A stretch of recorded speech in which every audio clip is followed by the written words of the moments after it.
Alhamdulillah wassalatu wassalamu ala rasulillah wa ala alihi wa sahbihi wa mawala maba'ad.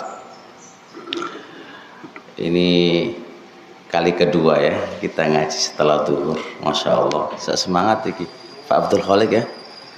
Saya semangat. Ngantuk. Bismillah, mengharap pahalanya Allah. Siang ini saya nyoba membuka apa saja yang menjadi pembatal puasa, jenengan bisa tanyakan biar nggak ngantuk. Jadi jenengan yang nanya. Kira-kira ngantuk apa kalau nanya ya? Kalau nanya nggak ngantuk, tapi kalau menunggu ya ngantuk nanti.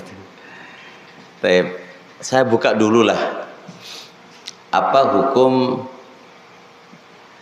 menelan ludah? Jenengan kan lagi panas-panas kerja iki, kerja panas, menelan ludah. Ludah itu ditelan. Itu kira-kira batal nggak puasanya ini? Atau ludah itu dibuang terus biar nggak tertelan gitu? Gimana ini hukum fikihnya ini? Enggak ya? Aman ya? Yakin?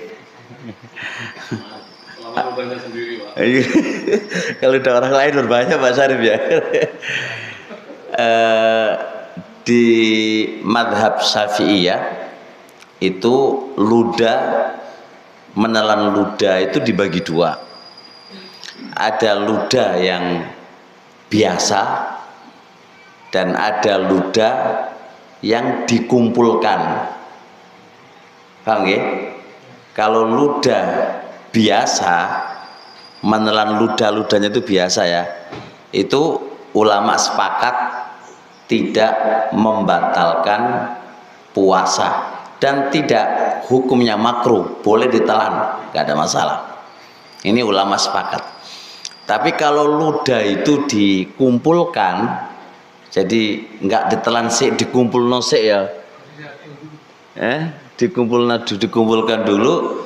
Ini ada dua pendapat. Ada yang ngomong makruh ditelan tapi nggak membatalkan, dan ada yang mengatakan boleh tidak makruh dan tidak membatalkan. Nah, dari dua pendapat ini saya condong dimakruhkan itu lebih pas, karena nggak ada kebutuhan kita harus mengumpulkan ludah lalu ditelan. Ada apa ini kan? Walaupun itu nggak membatalkan puasa, tapi nggak butuh ditelan. Paham ya? Jelas ya? Baik. Terus menelan apa jenengannya? Riak. Batal apa enggak ini? Ini kan riak itu, itu batal apa ora itu? Imam Mawardi, Imam Mardawai dalam kitab Al-Insaf, riya itu ada 3 sumber. Ada yang dari tenggorokan, ada yang dari dalam ya, dari dalam. Terus ada yang dari dimag, dari otak kepala itu. 3 macam dahak di sini. Pendapat yang paling kuat itu tidak membatalkan puasa, tidak membatalkan puasa. Cuma ada satu masalah yang menjadi perselisihan, dahak yang sudah nyampe ke mulut, nyampe ke mulut terus ditelan kembali. Paham nggih? Dahak yang sampai ke mulut terus ditelan kembali. Nah, iki batal apa ora iki? Ada yang mengatakan batal dan ada yang mengatakan tidak batal. Bagi yang mengatakan batal, karena aturan mainnya itu adalah batasannya tenggorokan. Kalau dia sudah keluarkan sampai ke mulut, kemudian dilebokno maneh, iku padha karo ngombe. Paham nggih? Kan dari dalam tuh dikeluarkan ke mulutnya terus dikembalikan lagi, ini sama aja dengan makan. Ini sama aja dengan makan. Ini pendapat pertama. Pendapat yang kedua tidak batal. Karena apa? Karena itu dari dirinya, dari diri dirinya. Nah, kasus ini yang paling tepat dijauhi karena masalah ini masalah rawan juga. Gimana kalau itu batal kan? Bagaimana kalau itu batal? Maka bagusnya dijauhi. Baik, ada pertanyaan nih? Sikat gigi. Sikat gigi itu kasusnya sama dengan siwak. Kalau siwak itu ada dua pendapat di antara para ulama. Ada yang bilang siwak itu tidak dimakruhkan, bukan membahas batal ya, tidak dimakruhkan baik sebelum duhur atau setelah duhur. Ini pendapat pertama. Pendapat Syafi'iyah adalah bersiwak sebelum duhur itu boleh, setelah duhur makruh. Kasusnya sikat gigi sama dengan siwak. Nah, kalau menurut Syafi'iyah berarti apa?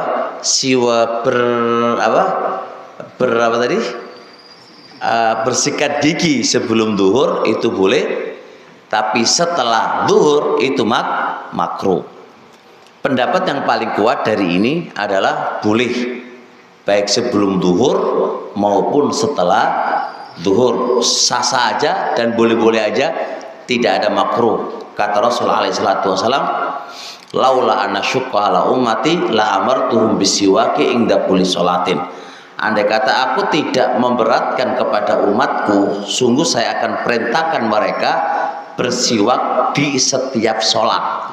Dan di sini umum, ya kan? Umum, baik itu di Ramadan atau di luar Ramadan, baik itu sebelum duhur atau setelah duhur, diperintahkan oleh Nabi untuk bersiwak. Cuma perintah ini memberatkan sehingga hukumnya sunnah.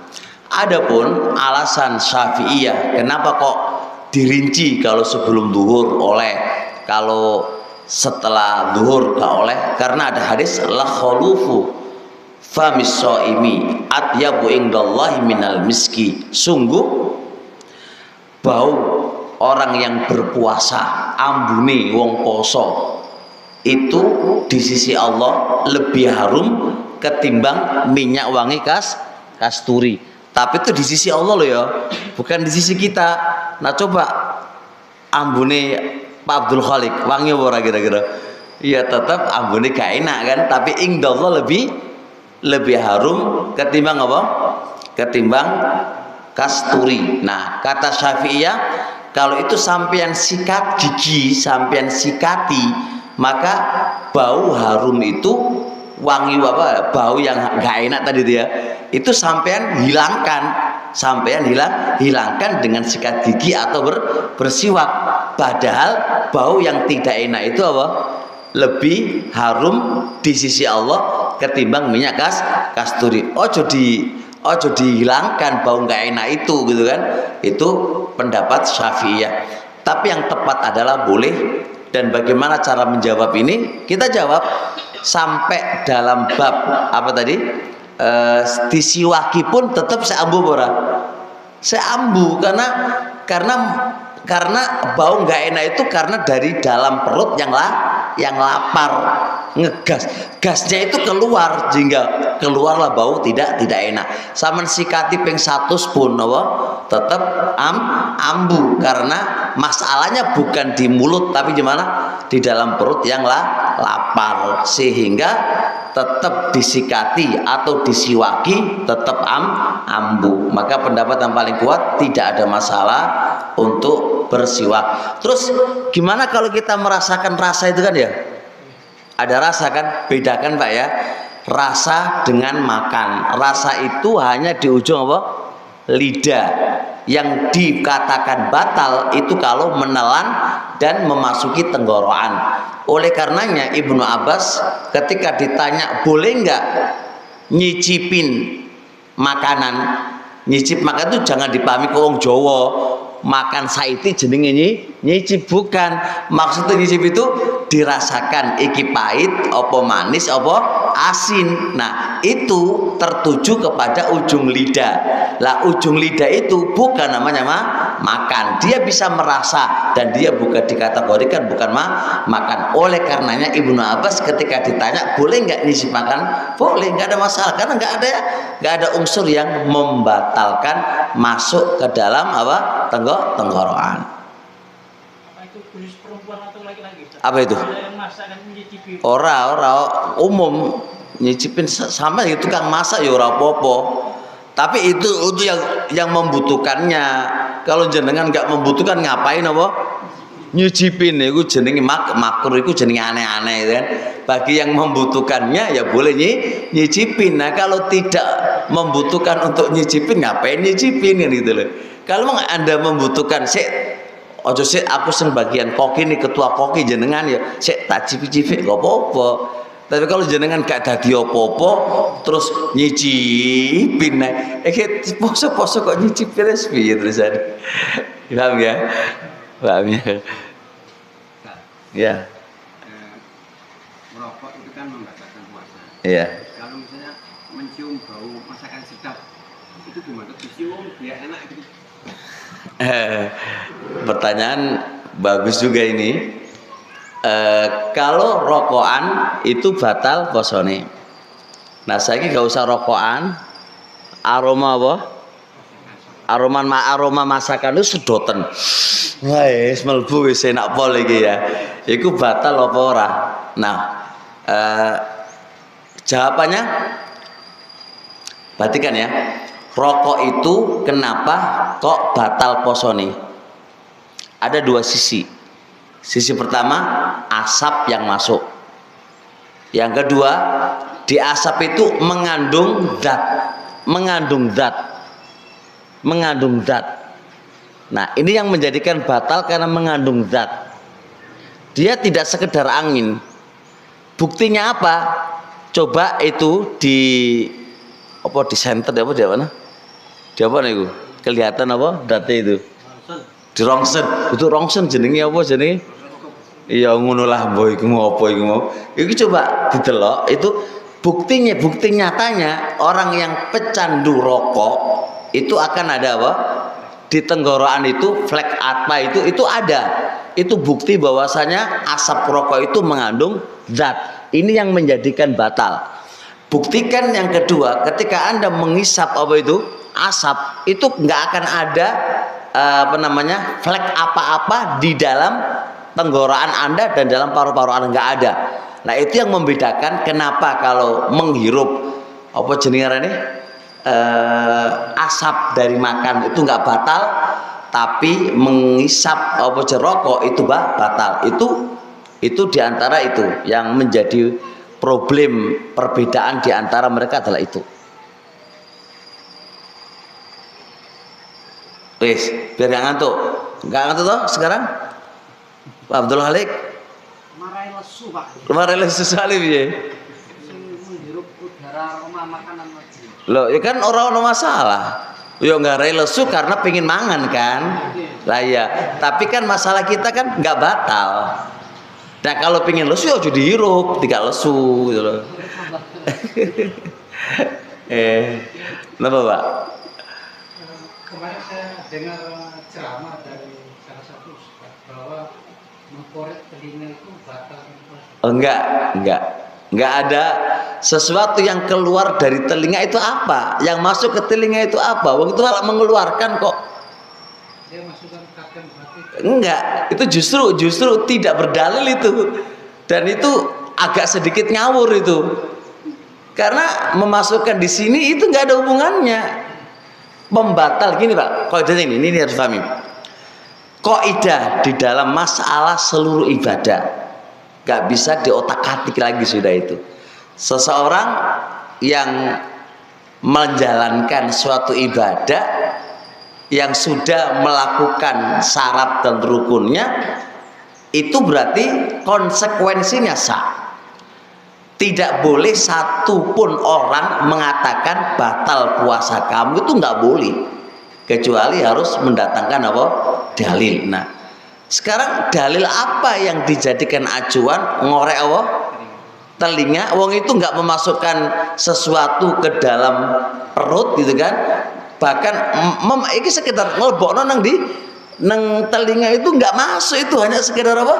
Di luar aja membersihkan kotoran. Ini amat jauh banget dari kaidah-kaidah syariat yang itu pernyataan pembatalan jauh banget itu, Pak.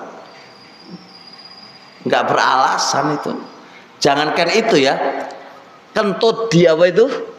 Di air, tot gitu. Itu kan terbuka porinya tuh ya. Mereka bilang apa? Batal. Kenapa? Karena akan ada angin yang angin masuk jarno wae angin. Angin itu ora ada masalah, tapi air masuk nggak lewat pantat. Ketika terbuka pori, nggak mungkin lah. Itu aja hal yang tidak mungkin. Masih mending daripada ngorai apa? Telinga itu saya mending itu saya di otak-atik kono saya mending lah. Itu jelas nggak benar gitu loh, nggak benar. Jadi nggak ada hubungannya dengan itu. Iya, kita nggak besar dan kecil. Kita diajarin kalau besar kecil itu kan ukuran besar itu kan bukan viral. Urusan besar itu bukan viral. Besar itu adalah kualitas keilmuan. Kalau viral aja sih, orang viral itu ada banyak hal yang bisa memviralkan dia. Tim yang memviralkan dia atau teman dekatnya sehingga dia menjadi viral. Tapi viral yang dimaksudkan adalah viral kualitas keilmuan. Nah, kita bisa rekam jejak kualitas keilmuannya kayak apa. Kan butuh direkam jejaknya itu. Tulisan karyanya, bukunya apa, sekolahnya di mana, kemudian di mana, kan ada rekam jejak kualitas ilmuannya. Kayak jenengan Pak Syarif iki kualitas apa delok wae, sekolah endi, terus gimana cara kerjanya, kan kualitas itu. Ya Pak Syarif toh? Nah, itu ada rekam jejaknya. Orang karena viral ngono ya ora, gak iso dikatakan viral, Pak. Jadi itu gagal paham dalam memahami kata viral, Pak. Viral itu bukan ukuran orang itu berkualitas di bidangnya. Jangan pengen viral gampang, ngomong sodok nyeleneh, engko lah jadi viral, Pak. Gitu. Viral itu gampang di dunia ini, tapi untuk apa jadi viral di dunia? Yang penting viral di akhirat aja deh. Apa itu? Apa itu? Beda lah. Kalau siwak itu kan ada rasa. Memasukkan tapi nggak ada rasa. Kalau ini kan hanya kapas yang artinya kalau di lidah ini kan agak mirip iso melbu gitu kan. Tapi kalau nak gini itu kan pokoknya buntu dengan apa? Maksudnya ya buka tapi dengan kualitas kayak gitu kertas ya orang-orang mungkin lah. Dan itu bukan makanan lagi yang masuk kan. Bukan makanan yang masuk karena di fikih kita ada gini. Apa hukumnya kalau Anda takdir Allah poso terus menelan duri atau menelan besi, duit kemasuk apa? Besi kecil itu memasukkan, batal apa enggak? Ada dua pendapat, ada mengatakan enggak batal. Kenapa? Karena dia bukan makanan. Dia bukan makanan, ngapa dikatakan batal? Yang namanya batal makan makanan. Itu duduk makan makanan, makan apa lagi? Makan besi, ya enggak batal dong. Paham gitu? Nah itu masukan tadi itu nggak masukkan apa-apa, keluar kok. Kalau suntik. Nah, suntik itu terbagi dua, Pak. Kalau suntik biasa itu nggak membatalkan, karena dia tidak masuk ke perut, hanya masuk ke aliran darah. Tapi kalau suntik yang bersifat apa tadi? Infus, yang dengan infus itu tidak lapar dan tidak haus, ini batal. Kenapa? Karena itu menempati posisi makan. Walaupun jenengan nggak makan, tapi diinfus wis wareg, wis ora haus, lah padha karo mangan dan ngombe to. Maka dikatakan oleh para ulama belakangan dan sepakat mereka itu batal. Kenapa batal? Karena memposisikan posisi makan dan minum. Posisinya di mana? Ora lesu, ora haus. Gitu, jelas ya? Oke, monggo. Yang belakang kok menengai kabeh ku piye? Monggo takon. Kalau menelan juga secara alami gitu enggak membatalkan Ustaz ya. Nah, gimana kalau kita menelan ludah tapi habis kubur, habis wudhu gitu kan seger, lebih seger gitu. Meskipun sudah hilang airnya tapi lebih seger. Tapi pertanyaannya jenengan menelan ludah atau menelan air? Menelan ludah. Sudah Pak, nggak batal. Nggak batal selama bahasane jenengan menelan ludah. Kalau jenengan menelan air maka batal. Gampang jawabannya. Selama masih dikategorikan menelan ludah. Tapi kayak ada campur-campuran. Yo kayak wae kan.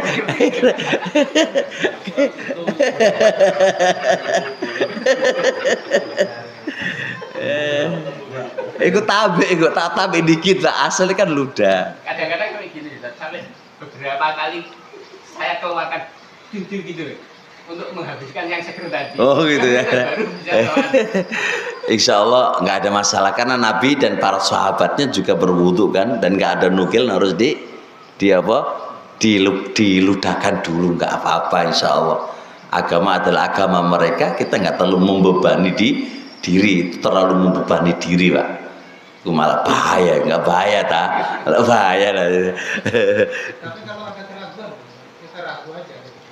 Nggak ada ragu pada sesuatu yang sudah jelas dilakukan oleh Nabi. Ngapain kita ragu?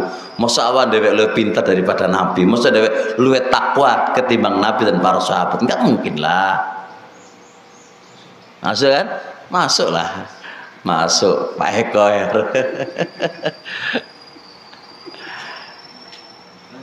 Ya. Taib. Syekh Ibnu Utsaimin di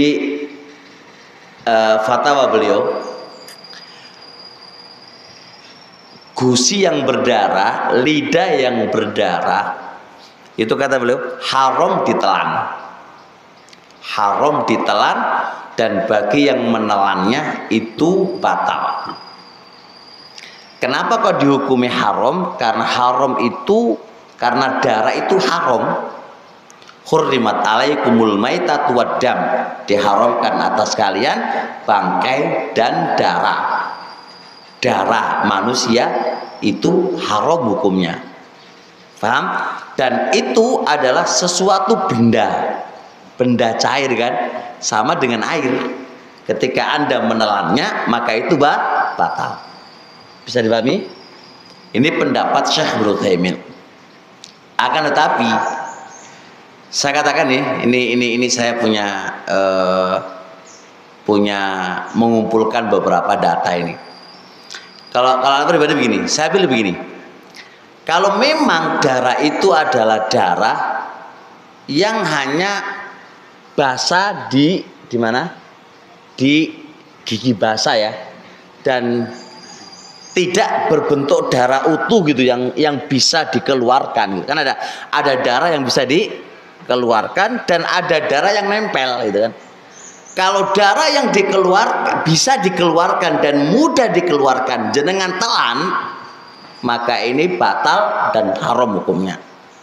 Tapi kalau darah itu nggak bisa dikeluarkan, paham ya? Nggak bisa dikeluarkan, nggak bisa diludahkan, nggak bisa, dan dia tercampur dengan ludah. Ini nggak mungkin kita bisa memisahkan antara darah dengan ludah, nggak mungkin. Maka boleh ditelan karena ini perkara berat, nggak mungkin bisa kita lepas daripada itu dan tidak membatalkan puasa. Selama itu bercampur dengan apa? Dengan ludah. Tapi kalau darah yang ada di gusi yang itu mengalir gitu kan, itu harus dikeluarkan, itu mengalir. Terus yang ada di gigi atau di mulut yang itu netes itu dikeluarkan itu, karena itu nggak boleh Anda telan, karena itu masih bisa dikeluar. Tapi kalau nggak bisa, maka la yukallifullahu nafsan illa wus'aha. Mbak Kosin, jelas? Baik. Ya. Darah apa? Pak Abdul Halik sekali tanya lu ya, gak ngantuk ya. Apakah darah tubuh kita sendiri itu membatalkan sholat? Kalau keluar? Iya, jadi kalau misalkan kita terluka gitu. Karena dulu waktu sahabat habis perang kan mereka luka-luka. Dua pendapat di antara para ulama. Jikalau darah itu sampean katakan najis sebagaimana pendapat mayoritas ulama, maka ada batal. Pendapat yang kedua pendapatnya Ibnu Hazm dan dikuatkan oleh Syekhul Islam Taimiyah dan Syekh Al-Albani, enggak batal. Enggak najis. Kalau enggak najis ya teruskan salatnya. Jadi perbedaan ini bermuara apakah darah itu najis ataukah darah itu suci. Nah, bagi yang mengatakan najis, syarat sahnya sholat harus apa? Suci dari najis. Bisa dipahami? Itu alasannya ya. Bagi yang mengatakan darah, kalau dia mengatakan darah itu suci, berarti nggak ada yang membatalkan dia sholatnya. Lanjutkan sholatnya. Nah, dari dua pendapat ini, manakah yang paling kuat? Yang paling kuat darah itu suci dan tidak najis. Apa alasan jumhur? Alasan jumhur haram itu mengharuskan najis. Padahal tidak. Yang tepat itu kebalik. Najis mengharuskan haram. Haram tidak mengharuskan najis. Dalil mana untuk mengatakan haram mengharuskan najis? Nanti khomer biye. Khomer biye? Haram toh? Najis enggak? Asap rokok itu haram apa enggak? Haram, ya enggak? Anda menelan rokok haram enggak? Terus kalau Anda sholat terus kena apa? Belue rokok piye? Batalan. Ya batalan. Enggak bisa dijadikan kayak gitu. Apalagi tidak ada dalil yang tidak ada dalil yang menyatakan najisnya darah berarti suci. Buktinya para sahabat dulu ketika perang, ya enggak cuci dulu ya kan. Kalau itu najis pasti mereka akan cuci dulu kan, atau bawa ganti untuk sholat. Nah, itu nggak ada nukilan dari mereka semuanya. Bahkan mereka sholat dalam keadaan apa yang ada. Jelas? Ya. Fastudam. Bekam. Ada dua pendapat di antara para ulama. Ada yang mengatakan batal. Bekam itu batal. Baik yang membekam dan yang dibekam. Ada yang mengatakan sunnah batal. Batal itu sunnah.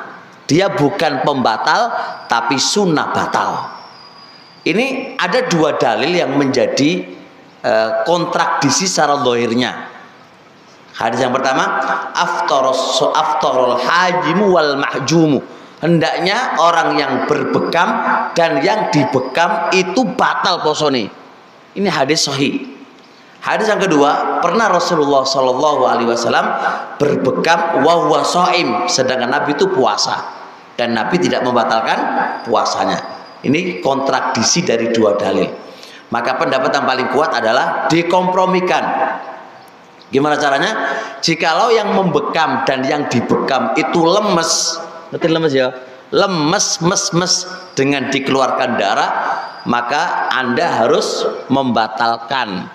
Menjadi batal karena lemes, jangan dipaksa. Tapi kalau Anda dibekam atau Anda membekam dan tidak lemes, maka dianjurkan atau disunahkan batal ya. Tapi kalau tidak batal nggak ada masalah, nggak ada masalah. Itu pengkompromian di antara dua dalil. Nah, bekam zaman dulu dengan zaman sekarang beda. Kalau zaman dulu nyedot dengan tanduk ya, jadi ada tanduk lincip itu ditusukkan lincip banget itu kayak jarum, cetok gitu aja sudah keluar darah, kemudian disedot. Nah menyedot itu loh, itu ogara ya wah, pegel dan keluar banyak darahnya itu.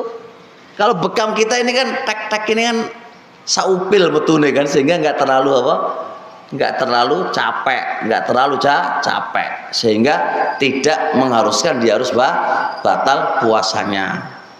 Tapi bagusnya biar nggak terjadi perselisihan, bagusnya bekam malam aja ya. Bekam itu lebih aman daripada perselisihan para ulama. Dah? Aman? Loh, ini pertanyaannya. Yang bertanya dapat hadiah dari Pak Syarif nanti ini.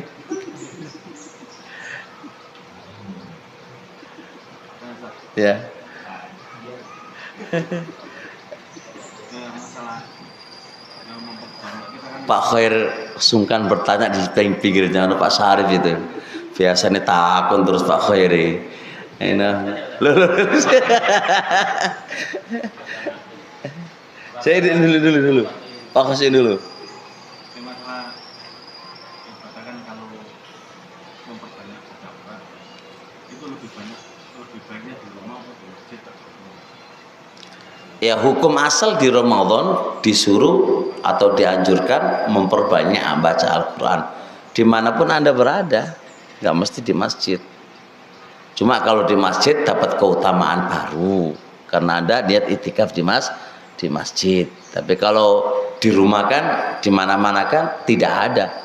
Tadi kita lihat dulu, yang terpenting itu maca Qur'ane apa tempate, anu toh? Nah, kalau yang penting itu maca Qur'ane dimanapun Anda berada, maka Anda bisa mengamalkan itu. Tapi kalau jenengan pingin sekaligus itikaf sak jam, 2 jam gitu kan dengan maca Quran, ya jenengan harus di masjid karena didampingi dengan apa? Itikaf. Taib. Yang kedua, kalau maca Quran itu kan harus diiringi dengan kekhusyuan. Nah, kira-kira sampean khusyuk macane di mana? Nang omah apa di masjid? Kalau nang omah berarti afdhalnya nang omah. Kalau nang masjid di masjid. Loh, kok piye? Di masjid kan ruwame itu. Ben maca sama ditakoni wong ae Pak Khosiin piye? Ora sempet maca Quran, ditewakoni terus wae. Ya kan? Atau anak kecil rame wae. Ya wis mendingan diwaca nang omah, itu lebih menenangkan Anda. Jadi lihat kondisinya Anda dalam baca Quran sehingga dikatakan mana yang lebih afdal itu mana. Maka Ibnu Qayyim mengatakan maca Quran itu lebih afdal daripada yang lain manakala dengan Al-Quran itu Anda bisa mentadaburi dan Anda bisa menghayati yang ada di dalamnya. Lah itu yang antum pegang. Di mana tempatnya itu? Jelas ya? Monggo Pak Khair. Terakhir insya Allah. Apa batasan berjumpa dengan istri di siang hari yang membatalkan? Batasannya kemana? Enggak bahaya tah? Masa kita berjumpa aja batal? Ngono ya, masa ujung aja batal gitu ya. Khair insya Allah. Ini soalnya bangetnya mulai gitu. Jadi harus duwe ilmu dhisik iki. Jadi gini Pak Khair. Aisyah radhiyallahu taala anha bercerita, "Kana nabiyyu yuqabbiluni wa huwa shaim wa yubashiruni wa ana shaim." Rasul itu pernah mencium aku dalam kondisi dia berpuasa dan dia menyentuh aku dalam kondisi dia berpuasa. Ini menjadi acuan. Maka perbuatan, pendapat yang paling kuat, jadi singkatnya begitu, pendapat yang paling kuat adalah apapun yang kamu lakukan ke istri kamu, apapun yang kamu lakukan ke istri kamu itu boleh, dengan syarat satu, tidak boleh jima. Yang kedua, tidak boleh sampai keluar air mani. Kalau dua ini Anda lakukan, maka batal puasa Anda. Bagi yang jima ada kafarohnya, dan bagi yang keluar air maninya maka tidak ada kafaroh kecuali hanya batal. Mimpi basah itu bukan? Hah? Mimpi basah. Mimpi basah, ulama sepakat tidak. Ini berjumbu khusus yang apa? Yang apa? Yang sadar, non sadar aman. Nah, poin kedua, bagi seseorang yang merasa dirinya nggak aman, contoh Pak Khair ini gak aman nih contohnya kan, gak aman ini, wis ngerti gak aman tapi malah nekat, ini haram hukumnya, nggak oleh, karena Anda merasa diri Anda nggak aman. Maka satu dharai, membendung jalan bagi yang Anda tidak merasa aman, jangan. Aisyah aja bercerita, Nabi Yuna alaihissalam ya'muruni an attazirobi, memerintah aku untuk pakai sarung, karena ini poso ini bahaya ini. Wa kanat amlakum lirwi, adalah Rasul orang paling bisa menjaga syahwatnya. Itu aja jaga-jaga kan. Nah, bagi Anda yang lebih dan di bawahnya Nabi, tentunya harus berjaga-jaga. Tapi kalau itu Anda lakukan dan tidak keluar air maninya, nggak apa-apa. Gimana keluar madhi? Enggak. Keluar madhi, pendapat yang paling kuat nggak batal. Kalau hanya keluar madhi toh. Paham ya? Berjumbu terus metu madhi nih, ora batal, aman ya. Tapi kalau mani nggak batal. Kenapa kok mani? Karena fungsi daripada puasa 3, yada'u ta'amahu wa syarabahu wa syahwatahu, meninggalkan makanan, meninggalkan minum, dan meninggalkan syahwat. Dan orang yang keluar air mani pasti diiringi syahwat. Kalau mati enggak? Mati enggak? Makanya harus ada syahwatnya, dan syahwat itu keluar air mani. Dari sini orang onani itu batal, karena mengeluarkan syahwatnya dengan keluarnya air mani darinya. Kalau cuma sekedar syahwat saja ya, apakah berjumlah itu nggak mengukur syahwat? Enggak, syahwat yang harus diiringi keluar. Karena kalau tidak mungkin orang menjumbu itu tanpa syahwat. Iya, syahwat yang itu harus diiringi keluar. Kalau enggak bahaya nanti. Karena kalimatnya kan syahwat gitu aja. Iya, syahwat tahu tafsirannya Pak Adi. Syahwat tahu menekan syahwatnya. Syahwatnya itu dipahami mani, keluar air maninya kan dikiaskan dengan berjima. Dikiaskan dengan berjima. Kalau syahwatnya nanti dihukumi itu batal, bahaya nanti itu. Bahaya nanti. Nabi apakah menciumnya nggak ada syahwatnya? Nabi menyentuh di atas anunya Nabi Aisyah, apakah nggak ada syahwatnya?